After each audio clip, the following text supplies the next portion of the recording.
Michael Jordan scored 50 points or more in the playoffs 8 times, more than Kobe, KD, LeBron, and Wilt combined.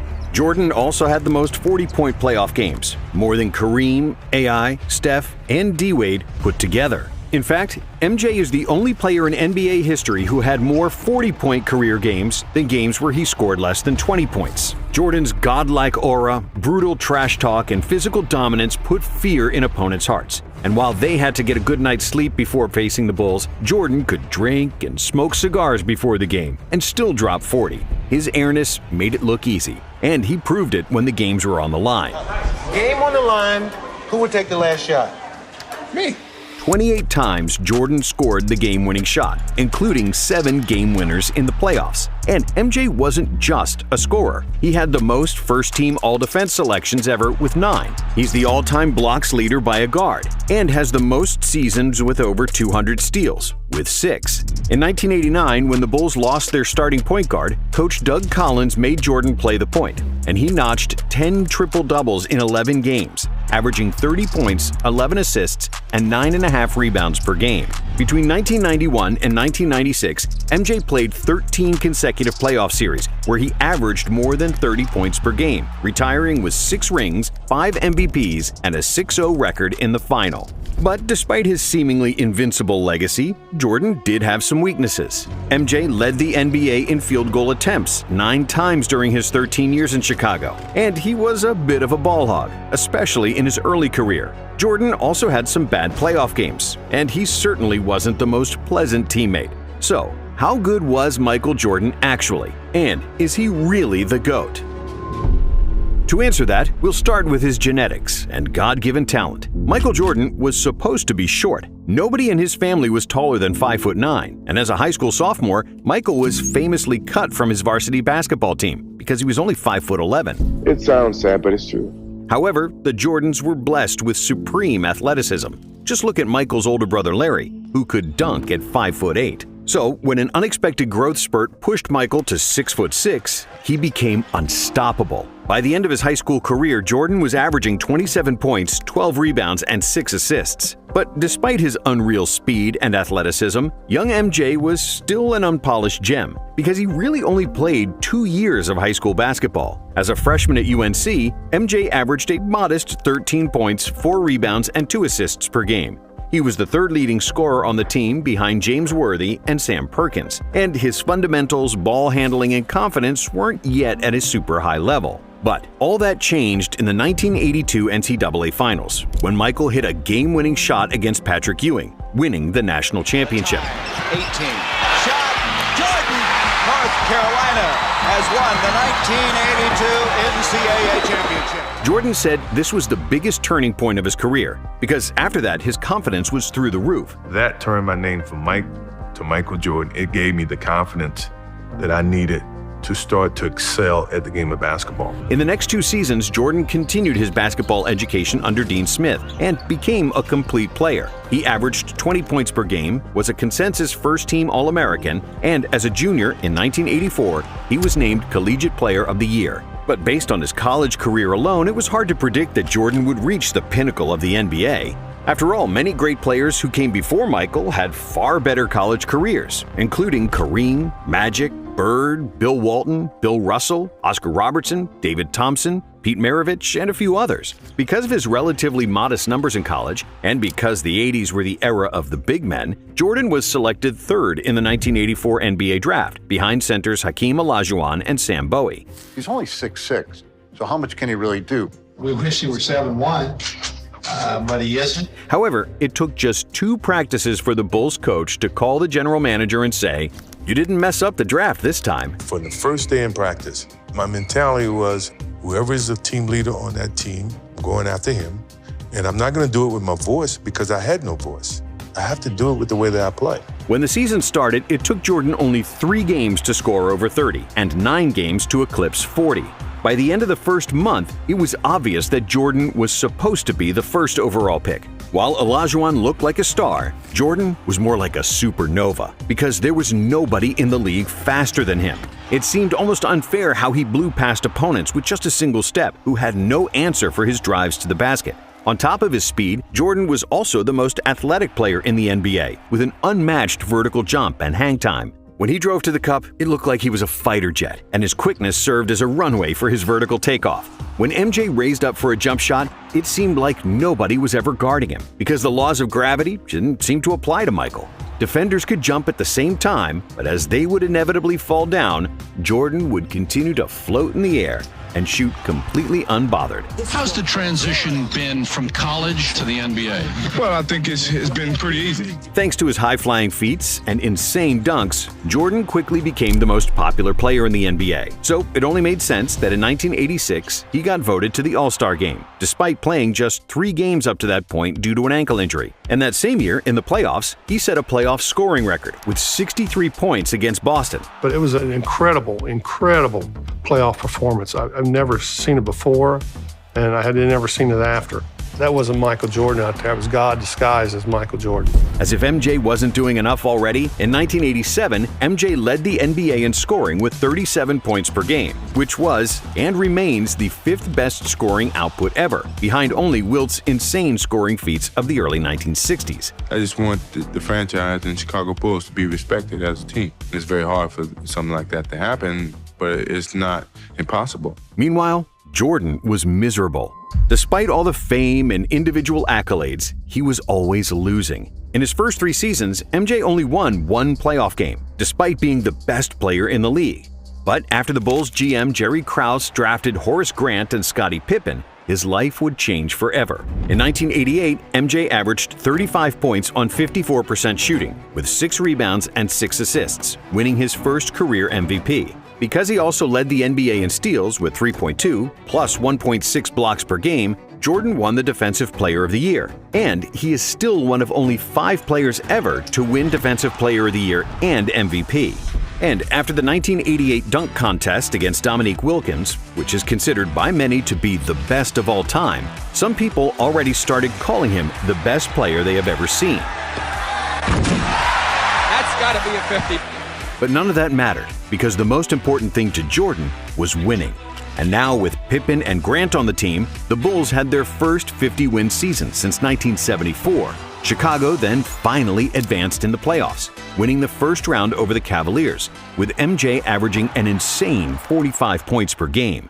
However, in the second round, a more experienced Pistons team defeated the Bulls pretty easily, 4-1. It was proof that individual greatness doesn't translate to playoff wins, a lesson Jordan had yet to learn. But that didn't make him any less entertaining to watch. In the 1989 season, Jordan hit his first legendary shot in the NBA, simply known as the shot. A shot on Elo. Good! The Bulls win it! They win it! Set the Cleveland Cavaliers! In the second round, the Bulls got past the Knicks, but they again fell victim to the Pistons, who bullied Jordan with their physicality. And in 1990, it was more of the same. MJ led the NBA in scoring and steals. He was super efficient, but the team couldn't get over the hump and get past the Detroit Pistons for a 3rd consecutive year. In his first 6 years in the league, MJ had won 5 playoff series and lost 6, with an overall playoff record of 25 wins and 29 losses. So after that 3rd loss to the Pistons, the media started doubting Jordan, questioning his ability to play team basketball, and wondering if he was only concerned about himself and his numbers. And in a way, they were right. In the 80s, he was often trying to score out of double or even triple teams, ignoring his wide-open teammates. In 1989, he was a capable passer, averaging a career-high 8 dimes per game, but Jordan always looked to score first and pass second. And he wasn't like Magic, Jokic, or Doncic, who manipulate defenses with their eyes and fake defenders into wrong coverages. Jordan's passing was more reactive. He got rid of the ball only when he saw that somebody was wide open. And since Jordan was like a black hole that sucked all the defensive attention, when he did opt to pass, it was usually for an easy dunk. But despite MJ's ridiculous scoring numbers, the Bulls' offense was always average during the 80s, and they were actually at their best in 1986, when Mike missed 80% of the season due to an ankle injury. It wasn't until 1990, the arrival of Phil Jackson and the emergence of Scottie Pippen, that the Bulls' offense cracked the top 5 in the NBA.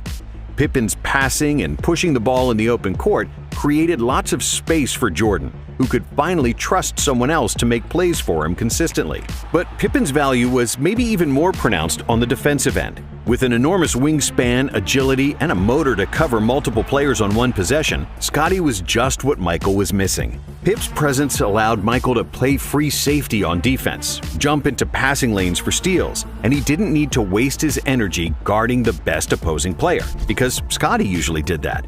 And after agonizing defeats against the Pistons, MJ decided to bulk up, which was unprecedented at the time.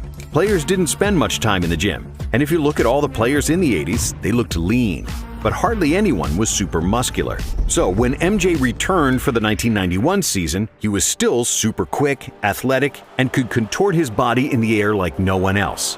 But this time around, he was also much stronger, which allowed him to absorb contact better and bully smaller players with his size. What also helped Michael was the arrival of coaches Phil Jackson and Tex Winter, who instituted the triangle offense, which was based on cutting in open spaces and playmaking out of the post. If executed properly, the triangle was believed to be the most optimal offense to optimize spacing. MJ didn't have to bring up the ball all the time and force his shots, and he was receiving the ball closer to the basket, where he'd bully smaller defenders and dominate like never before. Even though Jordan was phenomenal from the moment he stepped into the NBA, in 1991, he was at his best, and he won his second MVP award. The 91 Bulls had the best offense in the NBA, and they crushed the opposition in the Eastern Conference. They swept the Knicks, beat the 76ers in 5, and then finally got their revenge against the Pistons. This time, it wasn't even close, as Detroit was on the decline after 3 straight NBA Finals trips, while the Bulls were ascending. MJ swept Isaiah and the Pistons, who famously left before the final buzzer of Game 4, refusing to shake the Bulls' hands. We finally got over the hump of the loser's mentality. We were starting to become a winning franchise. And, the sky was the limit. But in the NBA Finals, another legend awaited, Magic Johnson. And it seemed like the 5-time NBA champion still had the upper hand when the Lakers defeated the Bulls at home in Game 1. That is, until Phil Jackson made the adjustment to have Pippen guard Magic, which turned the series around. And in Game 2, Jordan dazzled the world with another iconic move, switching hands mid-air to score an acrobatic layup. Oh, a spectacular move by Michael Jordan! The Bulls won the next 4 games, and at last, the championship. Jordan's hunger for an NBA ring was finally satisfied. Throughout the playoffs, MJ averaged 31 points, 8.5 assists, 6.5 rebounds, 2.5 steals, and 1.5 blocks, shooting a career-high 56% from the field.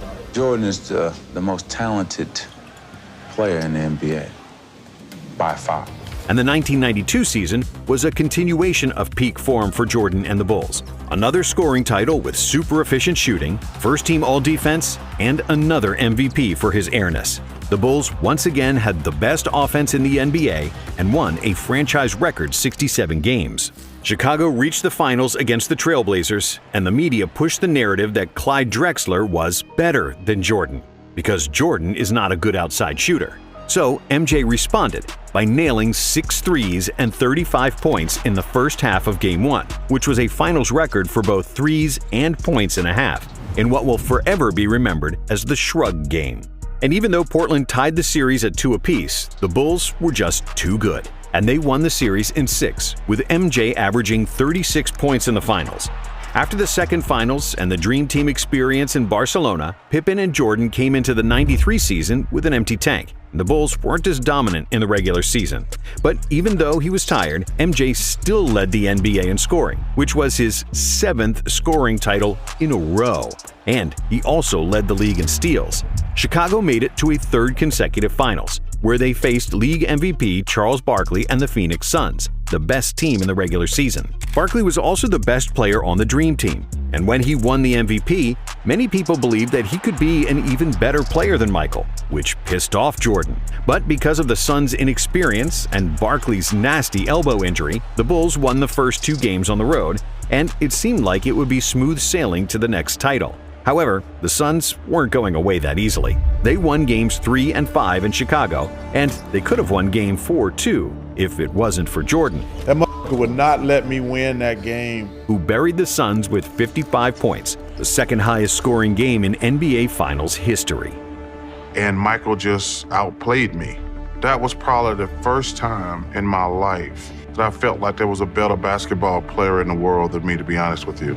After 5 games, it was 3-2 for the Bulls, but the remaining 2 games were to be played in Arizona. In Game 6, the Suns had the lead throughout the fourth quarter, but Jordan kept the Bulls in the game, and everybody expected Jordan to take the final shot to tie the game. But MJ wasn't the same stubborn player as before, and he gave up the ball early to set up an open shot for John Paxson.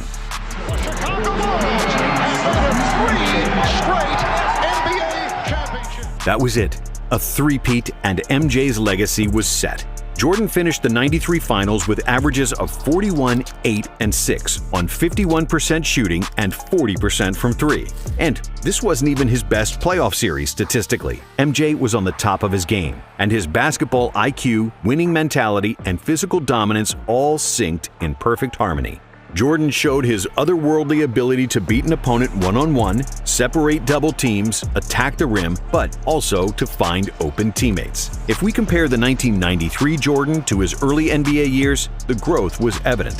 When it was needed, he was pressing full court defensively. When nobody could score, he recognized it and carried the Bulls. And when he got doubled, he gave up the ball without trying to be a hero. In terms of basketball skills, Jordan was physically a much stronger player who became a master of footwork and post-up game. When he reached the desired position with his back to the basket, he'd turn and stay in the air for what felt like an hour longer than his opponent, only to hit a patented turnaround jumper clean as a whistle. The memories of anyone doubting him were long forgotten. Everybody knew he was the best player alive, and many believed after that three-peat he was already the best of all time. My love for this game is strong. I'm going to be here as long as my love is strong, Jordan told reporters after the finals in a champagne-soaked locker room. However, just 1 month later, his father was killed, and Jordan retired from basketball for a year and a half. The love for basketball was put on hold. I had him for 32 years, and he taught me a lot in 32 years. You know how many kids get that opportunity? Very few.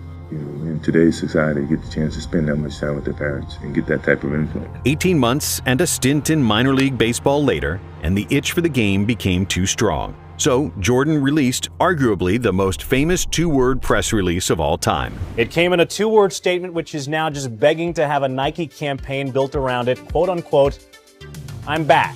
And it didn't take Jordan too much time to show that he was still the god of basketball. In just the 5th game after his return, he poured in 55 points against the Knicks in the infamous double nickel game. But overall, MJ struggled with his shot, shooting a career-low 41% from the field. And it turned out that playing baseball for a year and a half took a bite out of his greatness. Even the best players need to practice. And in the second round of the playoffs against Orlando, things didn't go according to plan. Even though Michael averaged 31 points on 48% shooting, the Bulls weren't as strong inside. Horace Grant, who used to be their starting power forward, was now playing for Orlando. And together with a young Shaq, the Magic simply outmuscled the Bulls in the paint. Many people will say the Bulls lost in '95 because Jordan wasn't in peak form after his baseball hiatus. And there is some truth to that. But Jordan actually averaged his usual numbers. Really, basketball is just a team sport, and they lost because Orlando was much bigger and deeper than them. Thankfully, the Bulls management knew that too. Last week, the Bulls announced the acquisition of a player many people consider the most controversial basketball star in the NBA. They added Dennis Rodman to the team, the best rebounder of all time, and one of the fiercest defensive players ever. I don't care. Whatever. What's up?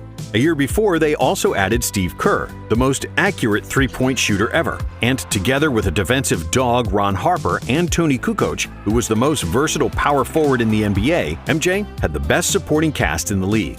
In the 1996 season, the Bulls were so good that they became only the second team in NBA history to lead the NBA in offensive and defensive rating. And their plus 13.4 net rating is still the best ever. Their 72-10 record was the best of all time, and, of course, Jordan won an MVP, averaging 36-4. As for the playoffs, there was no stopping the Bulls. Only the Sonics in the finals showed any kind of resistance, and Gary Payton was the first defender to have slowed down Michael. But he couldn't beat him, and Chicago won their 4th title, with Michael crying his guts out in the locker room because it was the first championship he won without his father. I know he's watching. This is for Daddy. I'm very happy for him. He's a voice of reason that always drove and challenged me. That's the type of father I have. Like a friend. Yeah, like a friend.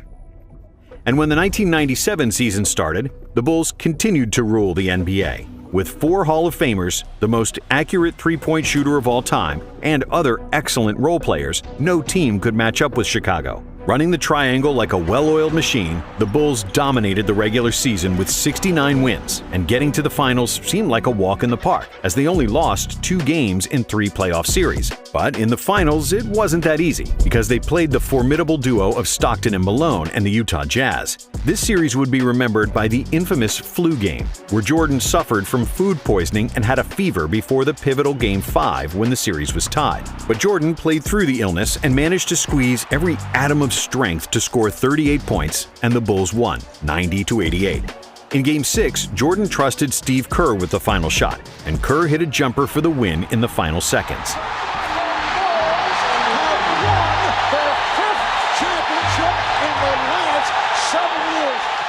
However, when the 1998 season started, the Bulls were running on fumes. Pippen had injury problems and disputes with management, and Rodman was more reckless than ever. But they still had Michael. Even though he wasn't as athletic as before and his efficiency decreased, Jordan was still capable of winning games by himself. The Bulls finished with 62 wins despite Pippen missing half the season, and that's why Jordan was named NBA MVP for the 5th time. In the playoffs, the Bulls survived the Indiana Pacers in the Eastern Finals, winning Game 7 by 5 points. And then, in the finals, Utah awaited again, hungrier than ever. In a tough defensive series where neither team scored 100 points, Jordan proved his clutch factor once again, hitting arguably the most famous shot in NBA history over Byron Russell. Jordan. Open. Chicago with the lead. 6 championships in 8 years, with 6 awards for the Finals MVP, and Jordan achieved basketball immortality. And if this is the final chapter, what a way to close the book. After 1998, Jordan retired for the 2nd time, which was the end of his prime, and we can sum up his career with the Bulls in 3 parts. The first part being between 1984 and 1990, when he was easily the most athletic player in the NBA, a scoring machine beating players with speed and leaving defenders stuck in the mud. But basketball is a team sport, and Jordan didn't have enough quality teammates around him, and those who he did have, he didn't trust. The second part was the first three-peat, when he slowed down a bit and wasn't going 100 miles per hour on every possession. MJ was then physically stronger, he became a master of all facets of the game, improved his shot, and started trusting his teammates. And then came the second three-peat, where the Bulls had the deepest and most versatile team in the NBA. The Bulls with Pippen, rookie Kukoc, and Kerr won 55 games in the 1994 season, and they played without Jordan, Rodman, and Harper, who was maybe the most underrated teammate MJ ever had. When they all got together in 1996, it was game over for the league. But having good teammates is essential to winning in the NBA, especially when you're past your physical prime. Jordan lost a chunk of his quickness during the second three-peat, but that's like when a Ferrari loses 100 horsepower. It's still faster than almost anything else on the road. And that answers the question, how good was Michael Jordan actually? Even when he wasn't at his best, Jordan was still the best player in the league. If you divide his career into 3 parts, each part would suffice for a Hall of Fame career. In his first 6 seasons, Jordan didn't win a ring, but he was the most electrifying athlete the NBA had ever seen, with unreal stats and winning all possible accolades. The first three-peat was Jordan at his best, showcasing a level of basketball that's rare and few, if any, have touched. And with his second three-peat, the Bulls won 72, 69, and 62 games in the regular season, and capped it off with 3 championship rings, losing just 13 games in 12 playoff series from 1996 to 1998. The only season of his career where Jordan wasn't the best player in the league was probably just his rookie season. Jordan was the best player in the world for over a decade, something that can be said only of 3 other players, Wilt, Kareem, and LeBron. But while Kareem's individual and team accomplishments are similar to MJ's, Jabbar wasn't the best player on his team for 3 of his 6 championships, and he only has 2 Finals MVPs compared to Jordan's 6. Wilt's scoring numbers from the 60s were impossible to reach even for Jordan, but he only won 2 titles and was constantly losing to Bill Russell. And finally, there's LeBron, who might be the most complete basketball player ever. And due to his longevity, he is the statistical GOAT. But LeBron only has 4 titles and has lost 6 times in the finals, including the 2011 dud against the Mavs, where he played a catastrophic series that cost Miami the championship. And that's something that never happened to Jordan. And because of his decade of dominance, a 6-0 record in the finals, with 6 finals MVPs, and the biggest impact on NBA popularity worldwide, it's hard to say that Jordan wasn't the greatest player to ever touch